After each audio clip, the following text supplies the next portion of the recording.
जयपुर शहर दिन में जितना खूबसूरत लगता है, रात में उतना ही रहस्यमयी हो जाता है। पुरानी हवेलियां, सुनसान गलियां और सदियों पुराने कब्रिस्तान, इन सब के बीच एक ऐसी जगह भी है जिसके बारे में लोग खुलकर बात नहीं करते। कुछ लोग उसे अफवाह कहते हैं, कुछ बद्दुआ, और कुछ कहते हैं कि वहां आज भी कोई ऐसी चीज मौजूद है जिसे इंसान समझ नहीं सकता।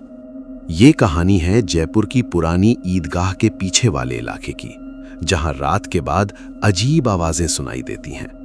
और ये कहानी मुझे सुनाई थी मेरे दोस्त आरिफ ने, जिसने कसम खाकर कहा था कि उसने जो देखा वो किसी इंसान का काम नहीं था।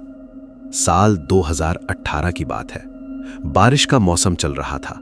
जयपुर की रातें उन दिनों अजीब ठंडी हो जाती थीं। आरिफ अपने 3 दोस्तों समीर, फहद और जुनैद के साथ पुरानी ईदगाह के पास वाले इलाके में वीडियो शूट करने गया था। उन चारों का एक छोटा सा यूट्यूब चैनल था जहां वो लोग पुरानी जगहों और भूतिया कहानियों पर वीडियो बनाते थे। शुरुआत में सब मजाक के लिए करते थे, लेकिन धीरे धीरे लोगों ने उनके वीडियो देखने शुरू कर दिए। एक रात उन्हें एक बूढ़े रिक्शा वाले ने ईदगाह के पीछे की एक पुरानी बंद इमारत के बारे में बताया। उस बूढ़े ने कांपती आवाज में कहा था, बेटा, वहां रात को मत जाना, वहां कोई रोता है, और जो उस रोने की आवाज सुन लेता है वो फिर चैन से नहीं सो पाता। पहले तो सब हंसे। समीर बोला, अंकल, ऐसी कहानियों से ही तो हमारा चैनल चलता है। लेकिन बूढ़े आदमी के चेहरे पर मुस्कान तक नहीं आई। उसने सिर्फ इतना कहा, अगर जाओ तो पीछे मुड़कर मत देखना। यह सुनकर कुछ पल के लिए सब चुप हो गए, लेकिन फिर भी उन्होंने जाने का फैसला किया। उस रात करीब 11:30 बजे चारों अपनी बाइक लेकर ईदगाह पहुंचे। आसमान में बादल थे और हल्की बूंदाबांदी शुरू हो चुकी थी। दूर कहीं कुत्ते भौंक रहे थे। सड़क लगभग खाली थी। ईदगाह के पीछे एक पुरानी टूटी दीवार थी जिसके पार एक बंद पड़ी इमारत दिखाई देती थी। दीवारों पर काई जमी हुई थी और खिड़कियां लकड़ी के तख्तों से बंद थीं। जैसे ही वो लोग अंदर गए, जुनैद ने कैमरा ऑन कर दिया। दोस्तों, आज हम जयपुर की सबसे डरावनी जगह पर आए हैं। उसकी आवाज में नकली बहादुरी थी। अंदर कदम रखते ही उन्हें अजीब ठंड महसूस हुई। बाहर मौसम सामान्य था, लेकिन उस इमारत के अंदर हवा बर्फ जैसी ठंडी थी। फहद ने धीरे से कहा, तुम लोगों को कुछ अजीब महसूस हो रहा है? समीर हंस पड़ा, डर गया क्या? लेकिन अगले ही पल ऊपर से किसी भारी चीज के घिसटने की आवाज आई। चारों चुप हो गए। आवाज बिल्कुल साफ थी, जैसे कोई लकड़ी की अलमारी फर्श पर खींच रहा हो। आरिफ ने टॉर्च ऊपर घुमाई, लेकिन वहां कुछ नहीं था। शायद बिल्ली होगी, उसने खुद को समझाया। लेकिन तभी कैमरे की स्क्रीन अचानक झिलमिलाने लगी। वीडियो रिकॉर्डिंग अपने आप बंद हो गई। जुनैद ने गाली देते हुए कैमरा थपथपाया। अभी बैटरी फुल थी। और तभी ऊपर से किसी औरत के धीरे धीरे रोने की आवाज आने लगी। पहले बहुत धीमी, फिर थोड़ा तेज, जैसे कोई बहुत दर्द में हो। फहद का चेहरा पीला पड़ गया। ये मजाक कौन कर रहा है? कोई जवाब नहीं आया, बस वही रोने की आवाज। आरिफ ने कहा, चलो ऊपर चलते हैं। सीढ़ियां टूटी हुई थीं, हर कदम पर धूल उड़ रही थी। दीवारों पर पुराने हाथों के निशान जैसे बने हुए थे। ऐसा लग रहा था जैसे किसी ने गीले हाथों से दीवार को पकड़कर खुद को घसीटा हो। जैसे जैसे वो ऊपर जा रहे थे, रोने की आवाज और साफ होती जा रही थी। दूसरी मंजिल पर पहुंचकर उन्होंने देखा कि सामने का कमरा आधा खुला हुआ था। दरवाजा हवा के बिना भी धीरे धीरे हिल रहा था। खर्क खर्क। समीर ने दरवाजा पूरा खोला। कमरे में कोई नहीं था, लेकिन कमरे के बीचों बीच एक पुरानी लकड़ी की कुर्सी रखी थी जो खुद ब खुद धीरे धीरे हिल रही थी। जुनैद पीछे हट गया। भाई, ये ठीक नहीं लग रहा। तभी आरिफ की टॉर्च कमरे के कोने पर पड़ी और वहां कोई खड़ा था, सफेद कपड़ों में, लंबे बाल, चेहरा नीचे झुका हुआ। चारों की सांसें रुक गईं। कुछ सेकंड तक वो आकृति बिल्कुल स्थिर रही। फिर अचानक उसका सिर धीरे धीरे ऊपर उठा, लेकिन चेहरा पूरा काला था, जैसे वहां कुछ था ही नहीं, सिर्फ दो सफेद आंखें जो सीधे उनकी तरफ देख रही थीं। फहद चीखा, भागो! चारों सीढ़ियों की तरफ दौड़े। पीछे से तेज कदमों की आवाज आने लगी, ठक ठक ठक, जैसे कोई उनके पीछे भाग रहा हो। आरिफ ने पीछे मुड़कर देखने की गलती कर दी, और जो उसने देखा वो आज तक नहीं भूल पाया। वो औरत अब इंसानों की तरह नहीं दौड़ रही थी, वो दीवारों पर चढ़ते हुए उनकी तरफ आ रही थी। उसके हाथ और पैर अजीब तरीके से मुड़े हुए थे, बाल पूरे चेहरे पर फैले हुए थे। आरिफ के पैरों से ताकत निकल गई, लेकिन समीर ने उसका हाथ पकड़कर उसे नीचे खींच लिया। चारों किसी तरह बाहर निकले और दीवार फांदकर सड़क पर पहुंचे। बारिश अब तेज हो चुकी थी, सब हाँफ रहे थे। लेकिन तभी जुनैद ने कांपती आवाज में पूछा, फहद कहाँ है? तीनों ने पीछे देखा, फहद उनके साथ नहीं था। एक पल के लिए सबके शरीर सुन्न पड़ गए। वो ऊपर था, समीर बोला। आरिफ ने कहा, नहीं, वो हमारे पीछे भाग रहा था। लेकिन फहद कहीं नहीं था। उन्होंने उसे फोन लगाया, रिंग जा रही थी, लेकिन कोई उठा नहीं रहा था। फिर अचानक कॉल अपने आप रिसीव हो गई। कुछ सेकंड तक सिर्फ सांस लेने की आवाज आती रही। फिर एक औरत की धीमी हंसी सुनाई दी और कॉल कट गई। तीनों के हाथ कांपने लगे। समीर बोला, हमें पुलिस को बुलाना चाहिए। लेकिन तभी ईदगाह के अंदर से फहद की आवाज आई, आरिफ मदद करो। आवाज बहुत धीमी थी, जैसे कोई दूर से बोल रहा हो। आरिफ अंदर जाने लगा, लेकिन जुनैद ने उसे रोक लिया। पागल है क्या? फिर वही आवाज दोबारा आई, आरिफ। इस बार आवाज के साथ रोने की आवाज भी मिल रही थी। और तभी उन्होंने देखा, ईदगाह की टूटी खिड़की में कोई खड़ा था।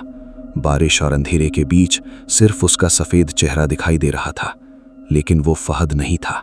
उसकी गर्दन असामान्य तरीके से एक तरफ झुकी हुई थी और उसकी आंखें पूरी सफेद।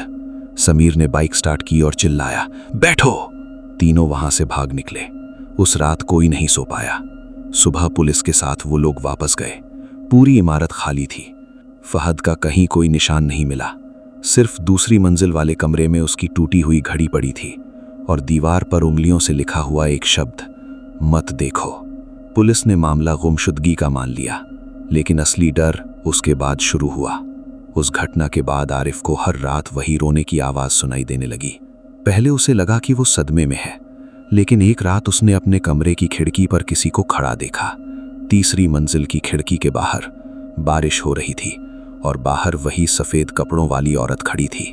उसका चेहरा अंधेरे में छिपा हुआ था। आरिफ डर के मारे हिल नहीं पाया। फिर धीरे धीरे वो औरत मुस्कुराने लगी। उसकी मुस्कान इंसानों जैसी नहीं थी, बहुत लंबी, असामान्य। और फिर उसने अपना हाथ उठाकर खिड़की पर दस्तक दी। टक टक टक। आरिफ चीख पड़ा। उसके पिता कमरे में आए, लेकिन बाहर कोई नहीं था।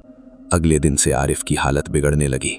उसे हर जगह वही औरत दिखाई देने लगी, कभी सड़क के किनारे, कभी शीशे में, कभी मोबाइल के कैमरे में। एक बार उसने कसम खाकर कहा कि उसने फहद को भी देखा, ईदगाह के बाहर खड़ा हुआ, लेकिन उसका चेहरा पूरी तरह सफेद था और आंखें खाली। धीरे धीरे तीनों दोस्तों ने उस घटना के बारे में बात करना बंद कर दिया। चैनल भी बंद कर दिया गया। लेकिन कहानी यहीं खत्म नहीं हुई। करीब 6 महीने बाद जुनैद अचानक गायब हो गया। उसके कमरे से सिर्फ उसका मोबाइल मिला। मोबाइल में आखिरी वीडियो रिकॉर्ड था। वीडियो में जुनैद बहुत डरा हुआ लग रहा था। वो बार बार कैमरा पीछे घुमा रहा था। वो यहां है, वो मेरा पीछा कर रही है। उसकी सांसें तेज चल रही थीं। फिर वीडियो में कुछ सेकंड के लिए अंधेरा छा गया और उसके बाद कैमरे में एक चेहरा दिखाई दिया। सफेद आंखें, काला चेहरा और बहुत धीमी हंसी। वीडियो वहीं खत्म हो गया। जुनैद आज तक नहीं मिला। अब सिर्फ आरिफ और समीर बचे थे। दोनों ने अलग अलग शहरों में जाने का फैसला किया। समीर दिल्ली चला गया, लेकिन जाने से पहले उसने आरिफ से एक बात कही, अगर कभी रात में कोई तुम्हारा नाम लेकर बुलाए तो जवाब मत देना। आरिफ ने उससे पूछा, क्यों? समीर ने कांपती आवाज में कहा, क्योंकि वो तुम्हारी आवाज में भी बुला सकती है। उस बात के कुछ दिन बाद आरिफ ने मुझे यह कहानी सुनाई थी। मैंने शुरुआत में उसकी बात पर विश्वास नहीं किया, लेकिन फिर उसने मुझे वो पुराना कैमरा दिखाया जो उस रात उनके साथ था। कैमरा खराब हो चुका था, स्क्रीन आधी टूटी हुई थी, लेकिन उसमें एक वीडियो अब भी सेव था। वीडियो सिर्फ 12 सेकंड का था। उसमें चारों दोस्त सीढ़ियां चढ़ रहे थे, सब हंस रहे थे। फिर कैमरा अचानक ऊपर घूमता है और दूसरी मंजिल की रेलिंग पर कोई खड़ा दिखाई देता है, सफेद कपड़ों में। समस्या ये थी कि उस वक्त चारों दोस्त नीचे थे, मतलब ऊपर जो खड़ा था वो उनमें से कोई नहीं था। वीडियो देखते हुए मेरे हाथ ठंडे पड़ गए। मैंने आरिफ से पूछा, फिर तू वहां दोबारा गया? उसने तुरंत सिर हिला दिया, नहीं, और तू भी कभी मत जाना। उसकी आंखों में ऐसा डर था जो नकली नहीं हो सकता था। उस रात जब मैं घर लौटा तो लगभग 2 बजे थे। बाहर हल्की बारिश हो रही थी। मैंने जैसे ही अपने कमरे की लाइट बंद की, मुझे लगा किसी ने धीरे से मेरा नाम लिया, बहुत धीमी आवाज में। आदिल। मैंने सोचा शायद मेरा वहम है, लेकिन फिर वही आवाज दोबारा आई, इस बार खिड़की के बाहर से। आदिल। मेरे पूरे शरीर में सिहरन दौड़ गई। धीरे धीरे मैंने खिड़की की तरफ देखा। बाहर सड़क खाली थी, लेकिन बिजली चमकते ही मुझे एक पल के लिए कोई दिखाई दिया, सफेद कपड़ों में, खिड़की के ठीक नीचे खड़ा हुआ। और फिर अंधेरा हो गया। उस रात मैं सुबह तक नहीं सो पाया। अगले दिन मैंने आरिफ को फोन किया। उसका नंबर बंद था। मैं उसके घर पहुंचा तो पता चला कि वो 2 दिन पहले अचानक कहीं चला गया था, किसी को बताए बिना। उसके कमरे में सिर्फ एक चीज मिली, दीवार पर उंगलियों से लिखा हुआ वही शब्द, मत देखो। उसके बाद मैंने उस मामले में और कुछ पता लगाने की कोशिश नहीं की, लेकिन आज भी जब कभी जयपुर की तरफ बारिश वाली रात में सफर करता हूं और दूर किसी सुनसान जगह से रोने की आवाज आती है, तो मुझे आरिफ की बात याद आती है, अगर कोई पीछे से बुलाए तो मुड़कर मत देखना, क्योंकि कुछ चीजें ऐसी होती हैं जो इंसानों को सिर्फ एक बार दिखाई देती हैं और उसके बाद वो कभी आपका पीछा नहीं छोड़ती।